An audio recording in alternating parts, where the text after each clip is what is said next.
I'm going to pick all white keys, except I'm going to make F's sharp and B's flat. What's that sound like? Oh, it sounds like this. And it tells you what the next thing to do is. So it's guiding you. Yeah, it's guiding you. Yeah. You throw out an arbitrary idea, right. and then you hit it with craftsmanship, which is synonymous, I guess, in a weird way with it's guiding you. This is Unconditioning, Discovering the Voice Within, with Whitney Ann Jenkins.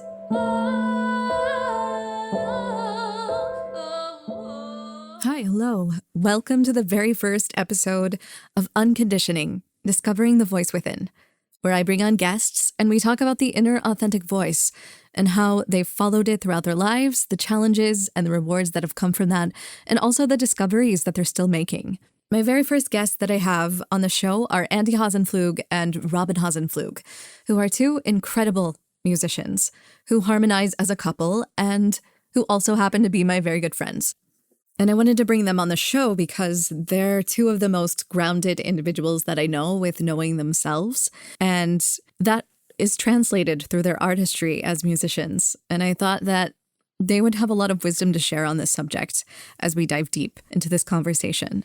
So before we get started, I would like to share a little bit of information about Andy and Robin. So Andy Hasenpflug is a composer and a percussionist. He has an extensive list of credits in theater, dance, jazz, rock, classical, and commercial venues. And he include the U.S. Air Force Band, Denver Contemporary Dance Company, the Equity Library Theater, Chicago Shakespeare Theater, Cincinnati Playhouse in the Park. He's written jingles for Kroger food stores and Houlihan's restaurants. He's written a ton of compositions for commissions for various companies such as Dance Alloy and Labco. He's worked as an accompanist for dance at the American Dance Festival, where he serves as the music director. He's also worked for the Dayton Contemporary Dance Company, the University of Cincinnati, Headliner.app, Kim Robarts Dance, the University of Colorado, SUNY Purchase, and also Columbia College Chicago, which is where I went. And funny story, Andy worked there when I was attending there, and we probably passed each other hundreds of times before meeting years later.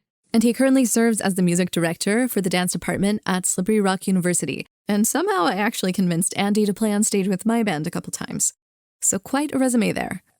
And then we have the lovely Robin Hasenpflug, who is a cellist, and she performs as a soloist, a chamber musician, and an orchestral player throughout the US, Canada, and Europe. She was named an Emerging Artist of 2018 by Symphony Magazine.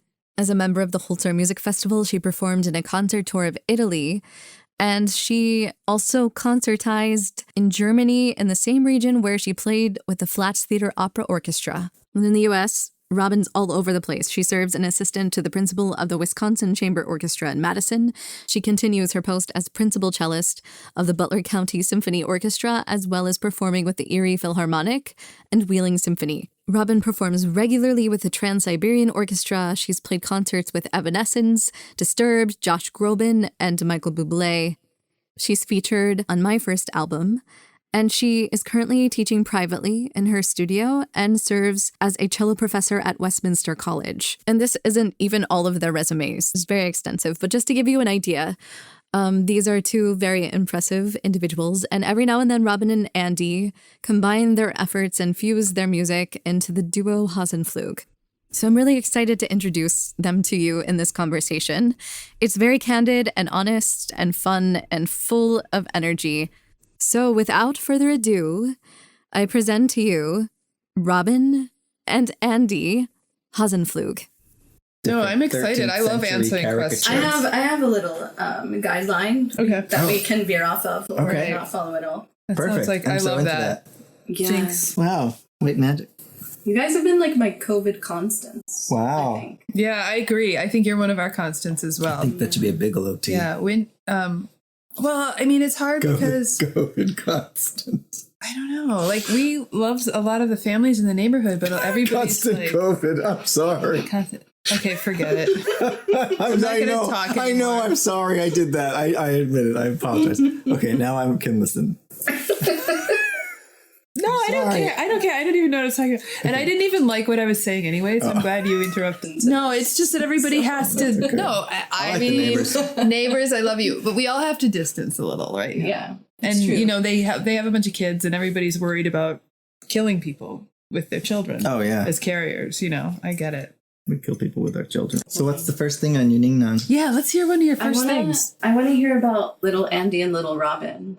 You mean when we were children? When we were children. And I want to talk about when you first realized that you had individual thoughts within yourself and not just something that people... Whoa, interesting. I really have to think about that. That's tough because I don't have a lot of memory back then. I do remember when I would get upset. I mean, this is probably pre-being able to write, so whatever that is, like 4, I guess. That I would sit in a corner and go, I'm me. Perfect. That's just like the core of your personality. Sitting in a corner going, I'm me. I'm me.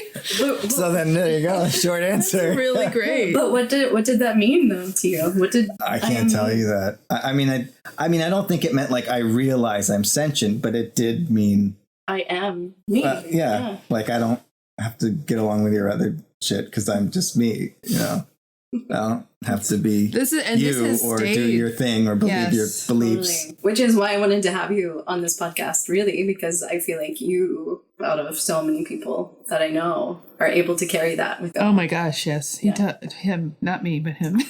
Well, maybe that's true. I don't know. Anyway, you too, Rob. So what are you talking about? Well, I've got my own version. You're a rock star, and you carry that everywhere. Yeah, you got your own fierceness. So you're you, huh? What about you? What about little Robin? As far as when I was having I was just actually, while you were asking that question, I was trying to think. And I remember being in art class when I was in 4th grade we were making some sort of like t-shirts. And I had this idea about sneaking out at night, which was something it wasn't even a concept of actually doing at 9. But I thought that like the idea of freedom was so exciting. So I made this t-shirt about what would happen if she snuck out at night and nobody knew where she was. It was super mysterious. And I just had this narrative and nobody understood it. Because it was like after the fact and all these questions and like the narrative was there in the picture. I'm like, I didn't understand why no one understood it, but it was all actually in my head. The narrative. That's him. Oh no. Really? Well, he does that. That's him, meaning that's our son does exactly that. That's not bad. Well, no, I know. Turned out okay. But like me and one other girl, like I explained it to one other girl in my art class, and we just were like, this is amazing. Nobody else got it. Nice.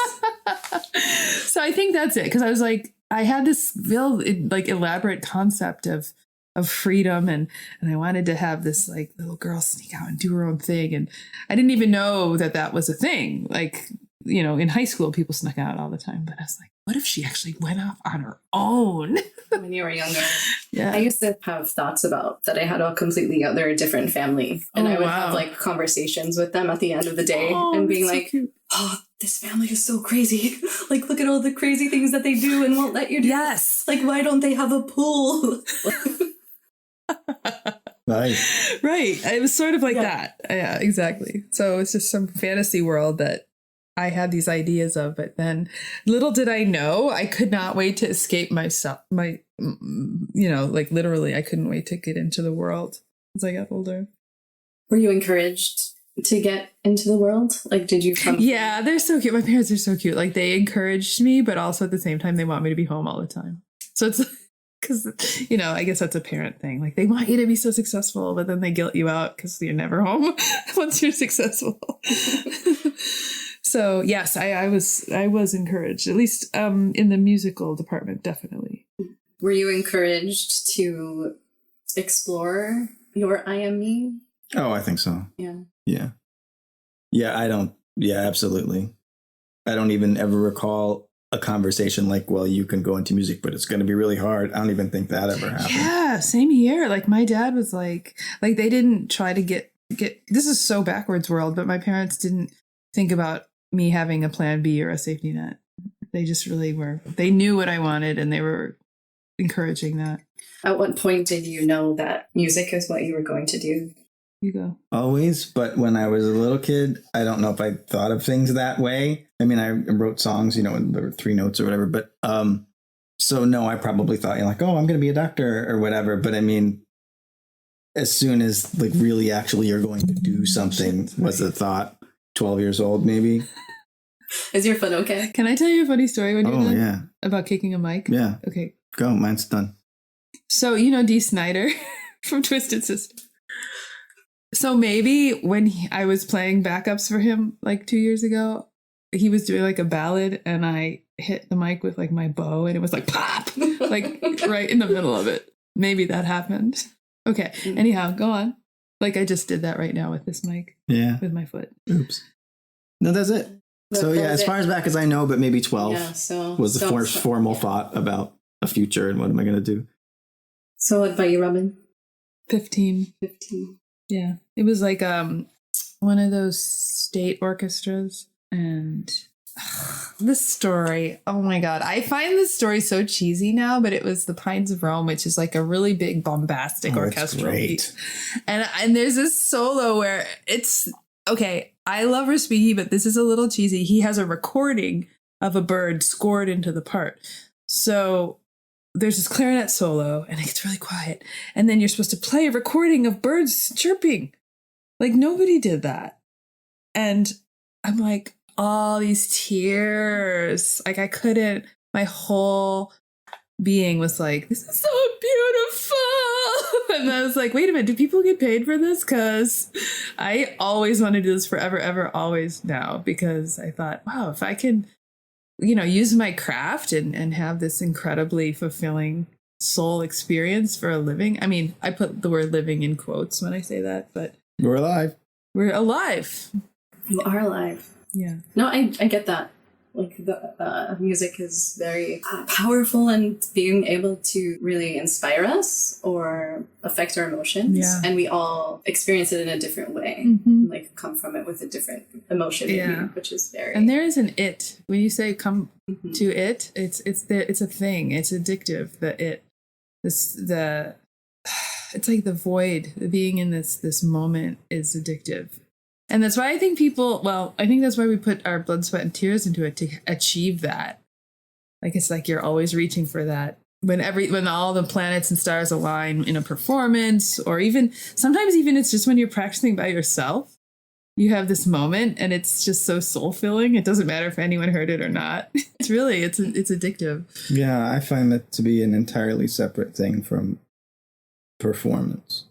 Performance meaning audience relevance, as music exists on another plane from audience relevance, and audience relevance is something you should try to tie into it to share it and to have a job. I think you and I have a different perspective on that though, because I feel like, and I think when you say audience relevance, my word for that is entertainment. Yeah. And like I love making people happy so much. And I love so much that, like, you can tell, and I know you can too, Whitney, as an actress, when your audience is riveted by your performance and you're changing their hearts for a little while. There's nothing like it to me. Like and that's my way of helping the world, because I don't have enough money to give to poor people. Like, I just don't. And I would love to, but I figure if I can help people's souls a little bit with my art, like, that's important to me. It's definitely separate from what we were just talking about, but it's a big draw for me to be a performer, is that component. Yeah. And Andy, so it's not so much about performance for you. So I don't know. I mean, I like that. And I think it's important. And honestly, I think it's important more than I like it. Like, if somebody hires me to write music for a certain kind of thing, or if I'm playing in a bar, which I love doing, and that has nothing to do with artistic integrity or intellectual stimulation at all. And I love doing that, and it makes people happy, and I definitely want to play what they want to hear. But that's all. So there's certainly a level of that, and it has, that's almost like an ethic of professionalism rather than, and there are times on that kind of gig, like bar gigs, where you're just playing, like Sweet Home Alabama, and everybody's like, everyone's going bananas. And it doesn't matter how stupid the music is, or sorry, Leonard Skinner. But yeah, and so there's a magic to it that transcends other kinds of critical analysis. But for overall, no, I definitely find music to be its own reward. Mm-hmm. And so what would be your why and what drives you? To be a musician? Yeah. I mean, my answer's stupid. That's what I am. I can't imagine not being stupid. that. I don't think That's that's a stupid answer. That's pretty powerful. It is, because it's pretty much what you said in the corner of your room at 4 years old. Yes. Yeah. Well said, Whitney. Totally. Oh no, I'm the same. I'm not capable of growth. No, you're always going to be you. Absolutely. Can you talk a little bit about how you chose to pursue this in an academic way? Oh, sure. Do you want to go first? No. Is it a twosome question? Okay. Yeah. So can I choose? Okay, I didn't. That's my career is the doors that were open. So I went to school, like I think tons of people who go to an arts college. You go there thinking that you like this, or that you want to be this or that. And they're like, no, that's not what's important. That's not even what's good. What we say is important is what's important based on all these principles that you're now going to learn and be tested on. And it's hard to walk away from that without buying into it. So I definitely bought into the value of intellectualizing the art form through college and grad school. But being in that field myself is just because I got gigs working for colleges. So I went to an undergrad where they had an okay music school and a great dance school at the time. That's SUNY Purchase. A lot of the big people and big companies at that time were coming out of and big dance companies. I mean, were coming out of SUNY Purchase, and the music department was fine, but we always collaborated. So the music students got to play a lot of dance classes, which is amazing because there were really heavy accompanists there, also from New York City. And then we'd play half the classes. I don't know whose arrangement that was. At the time, I didn't even think about it because the kids in the music department, compared to what they could have as the seasoned professional A-list accompanists that would also come in, the kids in the music department were like pathetic. Like we shouldn't have gotten paid. We should have been fired. But anyway, so I went to school at a good dance school. I went to school for music at a good dance school. And so then I had that in my wheelhouse. And then anytime I would move to a new town, that'd be the very first gigs you get because it's easy. You just call every dance school there is and just be like, I can do this, and then you'll get one or two classes because you're the new person in town. So they'll give you something. So then gradually that became more and more of my work as purely as that's what people are giving me as gigs. So then I applied it and got finally a full-time job in a university. So then I also wanted to, teach a class and be part of the team in other ways. But that's why I'm in academia. I'm an intellectual, but I'm not an academic. The longer I'm in academia, the more obvious to me that becomes. The whole committees and politically correct research and stuff. And the way you see topics become like the hot button topic. And, everybody has to have a course in this now. And they have to do 5-hour curriculum committee meetings rather than just being like, hey, this is a good idea. Let's do it. They can't do anything that way. So academia involves a lot of stuff that I'm certainly not against people who are into doing research and all that kind of thing. It's a great thing, but it's not what I am. I'm really just an artist and an artist that values both the animal and the intellectual side. Like the best art has both to me. And so I can hang with the academic people, but I'm not one of them. That makes sense to me. Yeah, right? I can relate to that also. Yeah, because I went to art school, so I understand all of the ebbs and flows and but how can you really grade someone on their art? Dude, we have rubrics for dance pieces, and there are years where in the adjudication context where I put in the score and then I go backwards through the rubric just to justify my numbers. Yeah, it's ridiculous. Yeah. And then it's like, is someone really able to allow their flow to be as flowing as possible with all of those restrictions? Right. No, and they really care. They care about getting a high score on that because they want to be on a particular concert. What about you, Robin? How did you find, even attending school for music, how did you find It's really different. Andy and I have very different industries. because I was just thinking about the rubric, because I just did a rubric for my students at Westminster, their juries. And you really do have a checklist of things with string playing that they need to really, I mean, woodshed is the word. Pitch, rhythm, harmony. It's a putting the ingredients together is very, very technical. But the hard thing that I'm finding, and I don't know if I'm talking, and I'm not talking about academia, I'm just talking about the clinical approach to art versus the spiritual, I guess.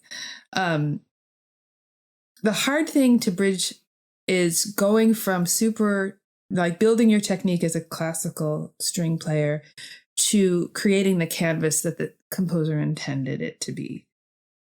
Because you've got this end result and it's so emotional but you have to go through school to learn rhythm. And unless, you have this, everyone has like a natural ability at something.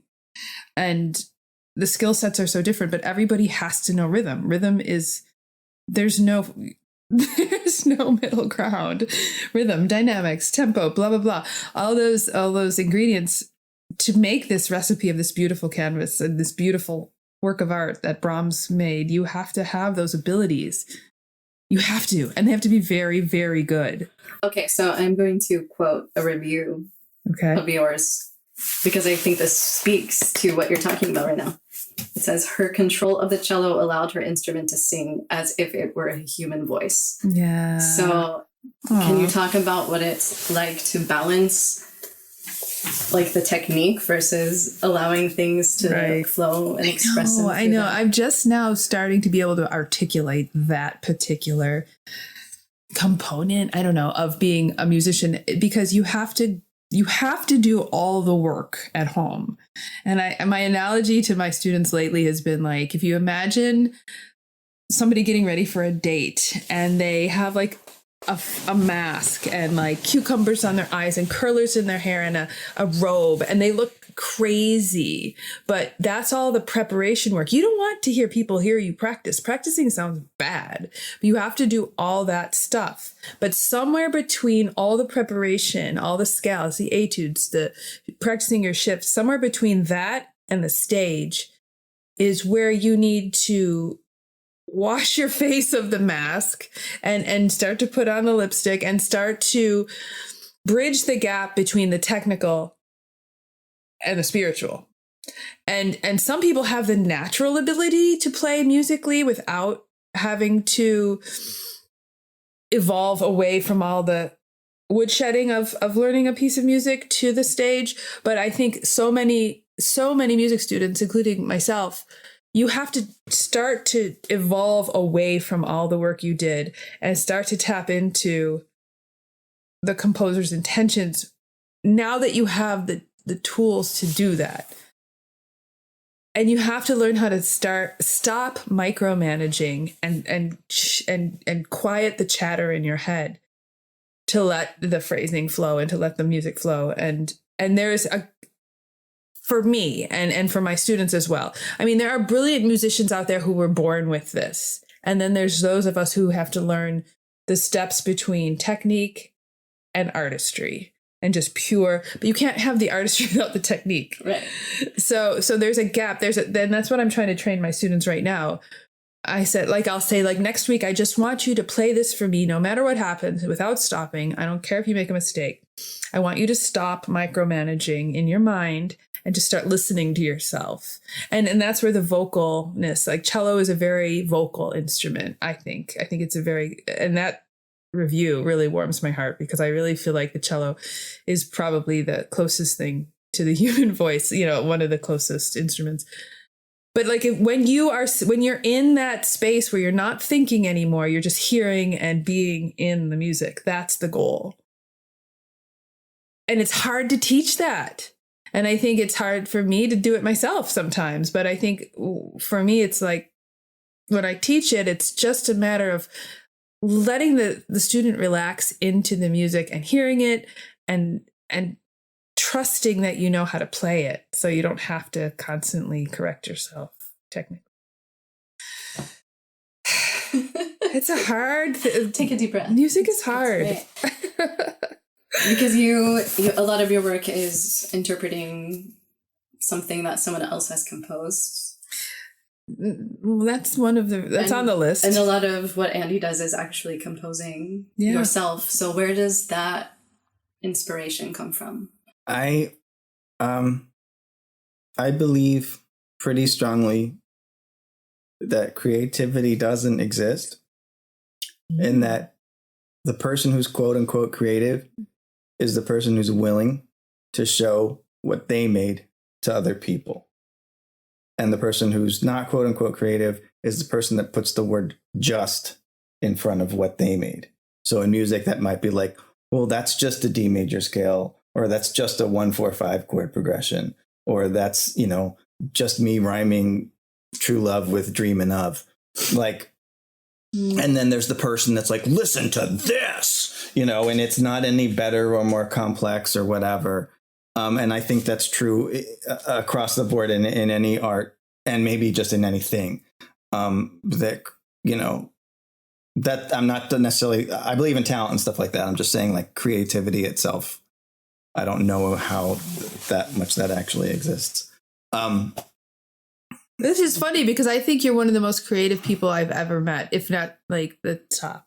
Thanks. Most creative person I've ever met. Thanks. So maybe our definition of creativity is skewed through my blind perception of myself. Maybe you're just talented. Yeah, right. Well said. Okay, so that being said, because there's a reason why I said that, is that inspiration comes from arbitrary ideas for the most part. Like if somebody asks you to make a certain thing, and like you said, I don't know, I'm making a piece about the beach. Can you write music for that?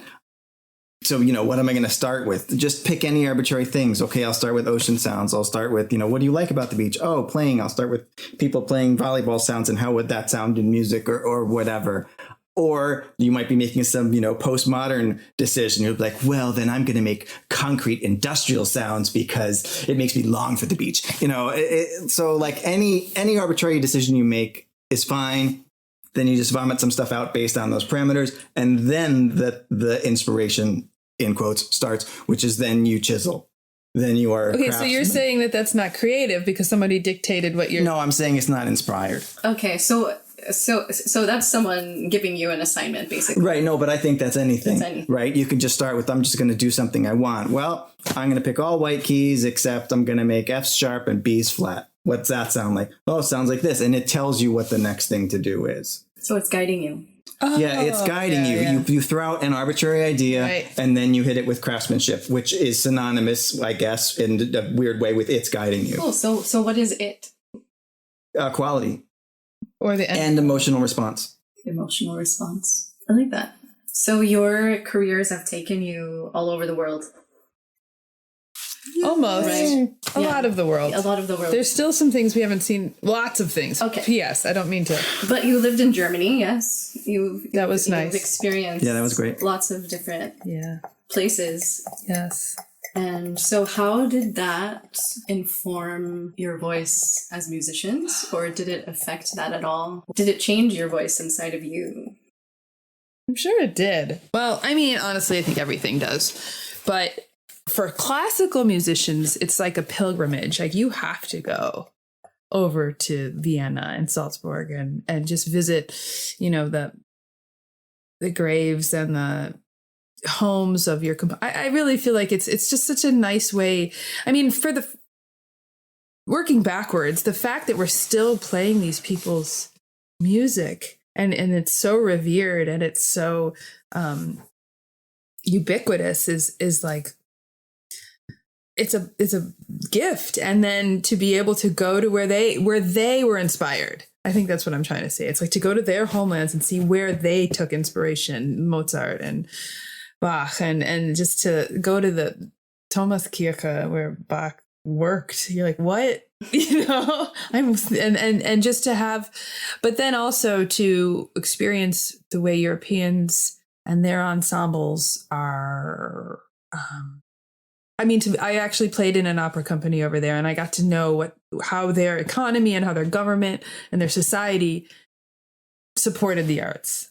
And that was just so exciting to see, because here we're supported, but it's not a part of your taxes. I mean, that's how systemic the arts are in Europe. So it was nice to have that exposure to see a different way of approaching, or a different way a society values its culture. I think it was very, and I would, when we were there, being a cello player, because I'm not going to say how many years ago it was, but being a cello player over here was kind of odd. Like, so I'd walk in to a restaurant with my cello and like the whole restaurant would like, but then in Europe, you'd see other cellists and it almost like we had like our own little like handshake. We're like, hey, yo, another cello player, we're everywhere. And this was like, this must've been 2000. But that was when, now cellos are everywhere in our States. But like when I was growing up, it was so weird to walk around with your cello. It was like, what is that thing? Like, which is dumb. I don't know why that was a thing. But in Europe, it's just more infused into the culture there. And I loved to be in that. What about you, Andrew? Yeah. So what exactly is the question? Yeah, I'm sorry. I just want to clarify. It's like living in other places. Did you feel that your voice, your what was guiding you to chisel away at those creations that you're making? Do you feel that that changed? Yeah, certainly it changed. I mean, just your ideas of, right and wrong, politics changes, but then also the art osmos isn't a word, but whatever the word for osmosis is, that's osmos. Absorb, that's the word. The art you absorb is going to change you too. So I mean, like things that you would have thought, or I would have, I shouldn't speak for everybody, but as almost caricatures. I think we think about things from other places in the world in almost this Hollywoodified perception of what that thing is. Like Middle Eastern music is like down, or something like that. And then if you would go there, you would hear what it really is, and it would infiltrate you, and it would stop seeming like something that all sounds the same. So that happened in Europe to a degree. In Europe, I think I learned more just about life, but other governments and just ways of approach looking at life and being less stressed out, and different kinds of just ways that people would go through things. And it's different, and it's not any better or worse. But, when you grow up, even though this is a huge country that's kind of an empire and has a lot of different things, you're still a bit myopic in terms of what you think is like good, bad, right and wrong, how quote unquote everybody lives, stuff like that. Politics, certainly. So that was influential being over there in Europe. I remember like seeing Bach's grave, or seeing Sibelius's house, things like that. We're moving. I don't know if they were changing my artistic voice, but getting to go to Asia definitely was more changing my artistic voice, because I mean, just, this music that up until I was 40 years old, I just kind of heard as being so different that I didn't understand it at all. And like all Chinese music would sound the same, and then getting to go there and hear different things and taking a voice that, sounds like taking that seriously, as opposed to being like, wow, it's that silly nasal voice. And just different stuff, being able to hear the difference between like Chinese and Japanese music, and why you get that sort of angular darkness to the Japanese sound, and then how that relates to pitches and stuff.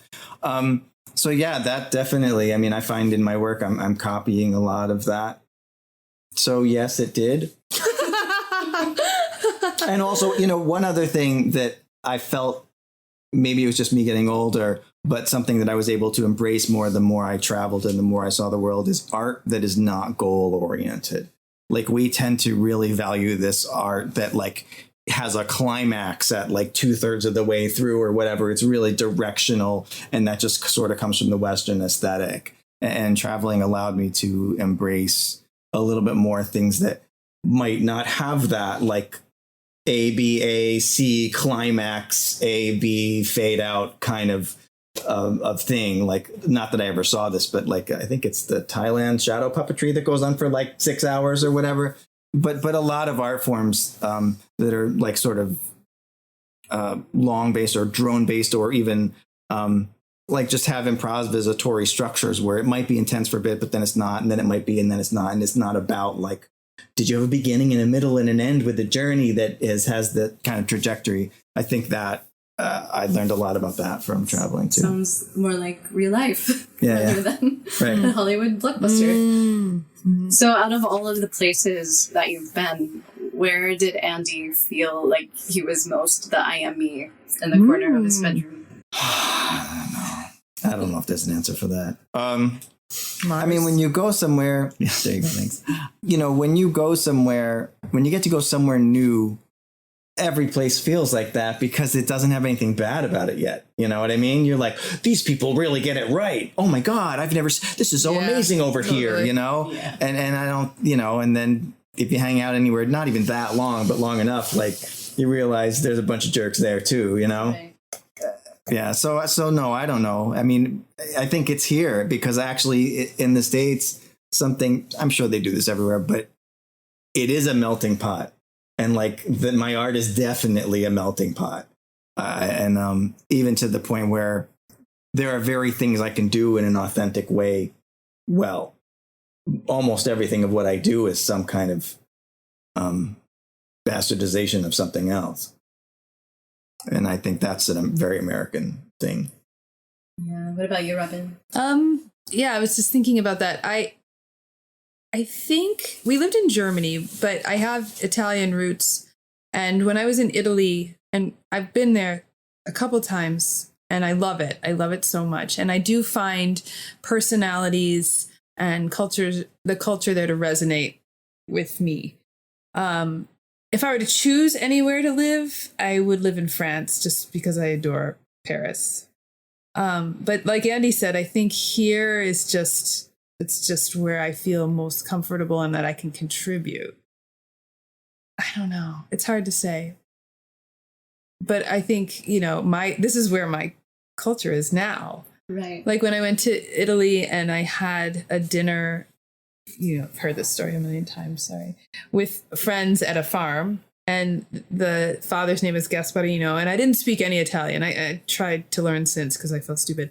But it was like we didn't need to speak the same language. I totally understood their humor. I knew exactly what they were talking about. And I was like, oh my God, this is why my dad is the way he is. Like my dad reminded me, or this gentleman Gasparino reminded me of my dad. And I just had the best night, even though I didn't know what the hell they were saying like the whole time. But we understood each other perfectly well because I got the culture. Like I was right there in it. So it's something like inside of you also, a voice that you recognize. Oh my goodness, so might not much. be able to like verbally exchange. It's something it was so crazy. It was crazy. So I feel really comfortable in Italy, but I mean, I'm just American. You know, at the end of the day, even though I have European roots, and actually we would have loved to stay in Europe. It just wasn't possible at the time. I love being in Europe, and I love France. And I think if I were to choose a place to live, I'd live in France. Even though I had that sort of connection with Italy, I just feel like there's something about the French culture. I think it's my mother's fault because my mom's like a total Francophile and she taught us French and she made us take French and we weren't allowed to take Spanish. And, you know, that was like her thing. So maybe this is her fault. But culturally speaking, yeah, I feel like I do more good here. And I feel like because of my experiences and my, you know, the infusion of all the different cultures I've lived in, I like to share that here. Mm-hmm. And it seems like ever since I've even met you, you're branching out of your comfort zone because you're doing more experimental stuff rather than just sticking with your classical roots. Mm-hmm. Can you talk about that a little bit? What drove you to? Well, I mean, I listened to a lot of different music growing up. I definitely listened to my share of classical. My father was the big, like old school jazz aficionado, as well as classical music. And so that was always on in the house or in my dad's big giant Cadillac. Like he'd be smoking a cigarette listening to like Artie Shaw or like Woody Herman. Like he always had the big names on. He just loved jazz. And so I kind of grew up listening to it. And then I listened, you know, my favorite bands were like Rush and Yes and The Police. And I just loved music, and I loved whatever really moved my spirit. So it could have been Prokofiev, because I listened to Prokofiev very young, which is weird, but and it's just stuff that gets infused in your developmental years into your DNA. So I listen to tons of different things, and I know how to play it, and it also moves me to play it. So, you know, I started doing the Trans-Siberian concerts in 2013, and it like unleashed something that I had.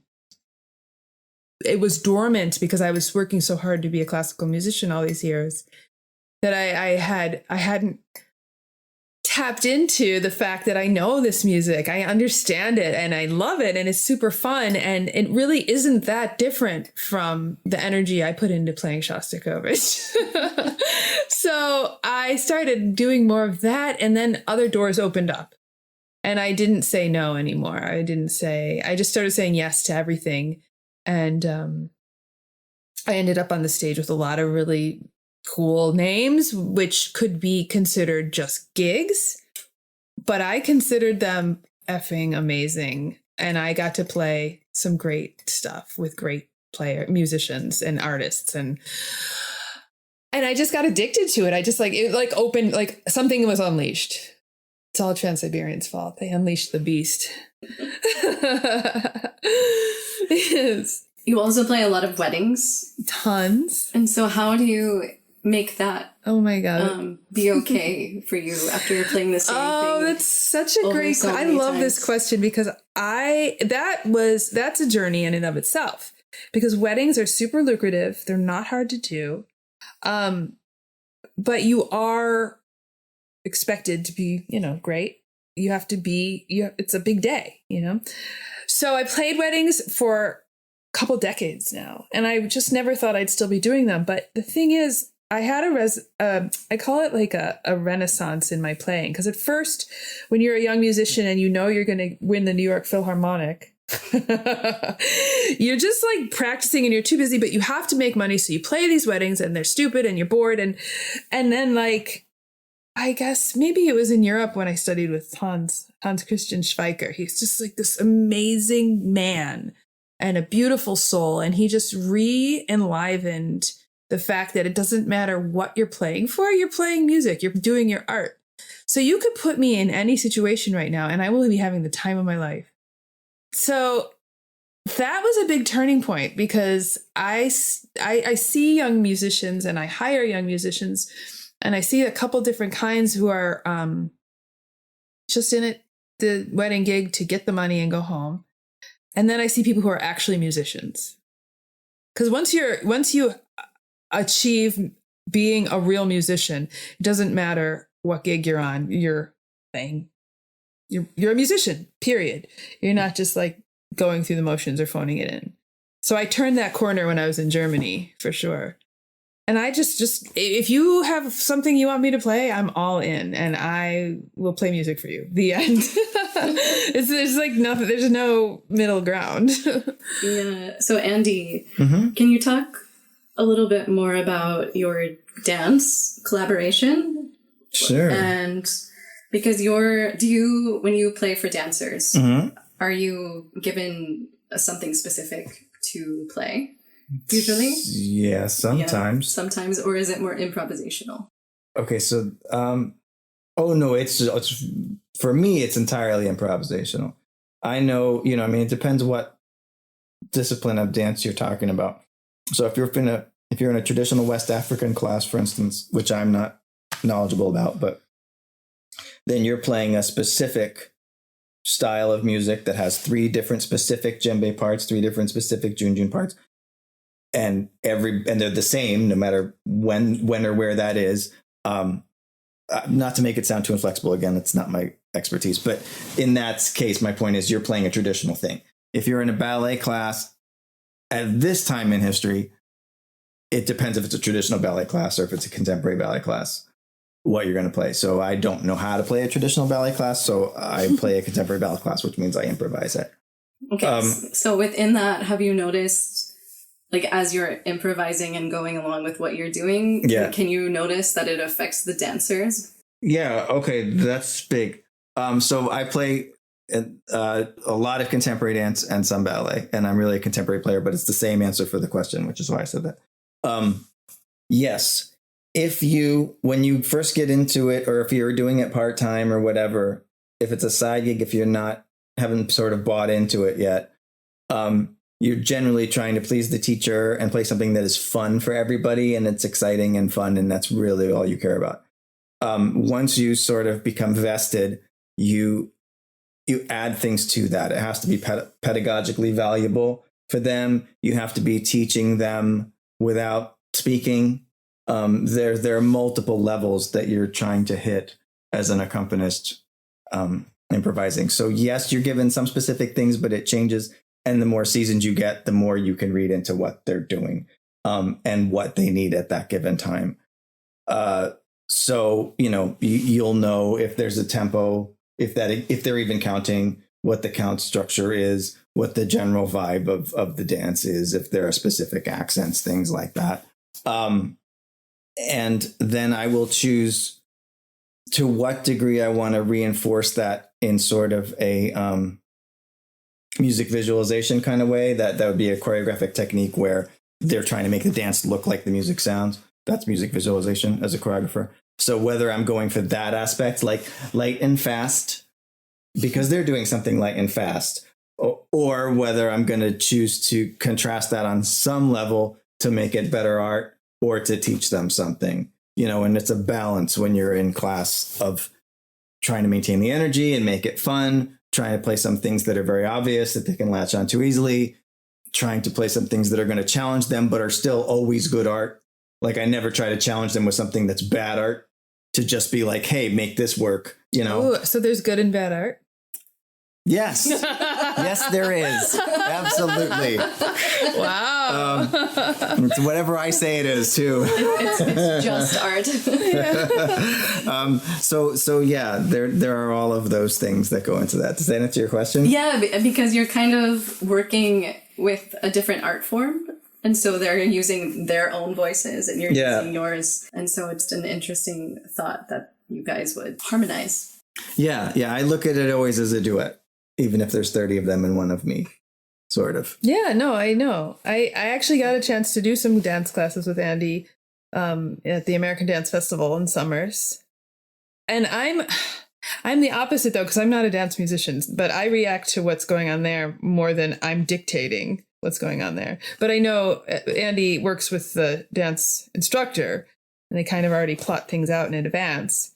But when they throw the cellist in, although sometimes we have a funny conversation before we start playing and we decide what style we're going to go in. Oh yeah. That's to do funny. That. If you're playing with another musician. Yeah, you have like a 10-second window. But I infuse myself into what they're already doing instead of trying to create what they're going to react to. But that's because sure. And that depends who you're sitting next to. Yeah. Too. Like, I mean, Eric Moss and I don't have to talk a lot anymore. Oh, I bet. We just, I'll do something and you do something and whatever you do, make it not suck compared to what I do. Great. Okay. That's the conversation. Oh God, you guys are brilliant. It's scary. The talent at American Dance Festival is like, I mean, you get to learn people, like if you play with somebody 4 or 5 times, you get to learn like, okay, I can throw them this curveball and they'll catch it. But if I throw them this curveball, they won't. Right. So now our parameters are this. Yeah. Because, and that's a subconscious. That's how they're going to do with what I do. Right. You get to know your fellow musicians and what their limitations are. Hopefully they are doing the same for you. So how do you maintain, like speaking of musicians playing together, how do you maintain your like individuality within like a symphony situation? You don't? Well, that's a different story. Like a symphony situation for string players is a team. You're on a team. It's a teamwork situation in a cello section. So while you are all coming from different backgrounds as cellists, if it's a professional situation, you've auditioned to be in that section. So that means the people who have hired you already have a sense of what the team should be sounding like. And so you were chosen not just because you're great, but also because you're somebody who could be part of that team. So you have to be a team player in a cello section. It's not so much in a smaller group like where you're the only cellist or there's only two of you, it's a different story. But in a symphony orchestra, it's a little bit more of you're more of a worker bee. You're more you're expected more to blend with your section, like a chorus line. Yeah. And that's what symphonic works are. Composers specifically choose how many cellists they want because of the sound quality they would expect from a cello section or whatever. So you learn how to follow your instructions very, very carefully as a developing orchestral player. But you have a leader, the principal cello, and I like to do that sometimes if I can. The leader. Yeah, the leader. Shine a little bit. I like the leadership role because you have to, basically your role is to just stay connected to the conductor and make sure the guys in the back of your section can understand what they need to do to keep in line with the section. Mm-hmm. It's so hard to describe this. It's kind of paradigm. like being a mother, maybe. I have a bunch of kids. It feels like that sometimes. No offense, I love you, babies. But sometimes you really do. You feel like no. And you have to turn around. I mean, you don't always have to turn around and say a thing to your section, but often you feel compelled because you hear stuff. And you have to, just gently remind, or diplomatically is the way I like to do it. Right. Yeah. And so you do have a son. I do. We do. You guys have a son. And so keeping in mind the little you in your corner, the I am me, how are you able to take your experience and pass that on to Jude? Sure. I mean, you try. You can't, I don't know about other people, I can't stop myself from trying, probably in a way that becomes overbearing. And then he's not going to espouse all that anyway. And that's okay. I mean, you do your best, and it's Herculean, and I don't know if it ever ends. I'm not there yet. But I mean, you're pretty much constantly trying to mold them. And maybe that's not even and good. Also, you're constantly trying to not mold them. Because sometimes I'm like, ooh, that's really not the kind of behavior I want him. You're trying, you know what I mean? Like you want to be better. Yeah. Because you want to lead. You have to lead. You lead by example. That's how it is. And when you realize your example's bad, you're like, oh, geez, I really don't. He's pretty headstrong, though. I mean, I played him something the other day I just thought was amazing. I'm like, listen, this is amazing. And then 2 days later, he's like, I didn't like that song that you said was amazing. I was like, oh. So okay. So good. He knows his I am me. Oh, yeah. No, yeah. That's not the problem. He knows it very, very well. He's good with I am me. All right. I guess to wrap things up, I have one question for both of you. If your inner voice had a billboard, what would it say to the world? I'd say a Jackson Pollock. You just have a Jackson Pollock. Yeah. I mean, I'll try to think of a better answer, but... No, I think it's a pretty good answer, Andy. I don't know, man. I mean, it says things that are contradictory, It says, secular humanists unite, but then it also says, respect everybody's beliefs, That's fair. It's kind of a Jackson Pollock. What about you, Robin? Oh, my God. Actually, mine would say be kind. Well, yeah, mine was going to be sort of hippie, too. Like hippie, kumbaya. I think it would just say, don't forget to love each other.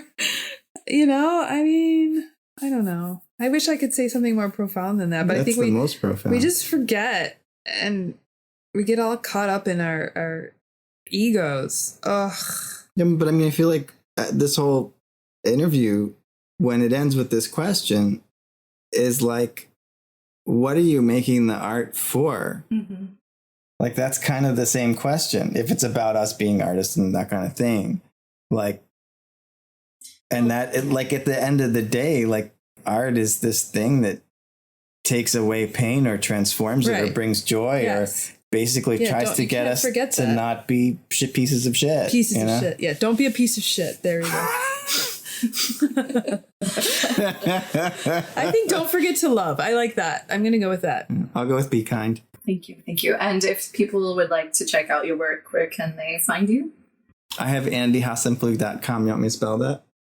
You can. I'll also put it in the show notes. Okay, ANDYHAS as in Sam, ENP as in Paul, F as in Frank, LUG.com. Perfect. And Robin? I chopped off a lot of our name, and I'm sorry. Mine's robinhasen.com. That's fine. So ROBINHASEN.com. That's my mother's stage name. I know, sorry. Hi, Andy's mom. Thank you, Whitney. Yeah. This was so fun. Thank you so much for joining me. We'll see you next time. And until then, stay tuned in to you.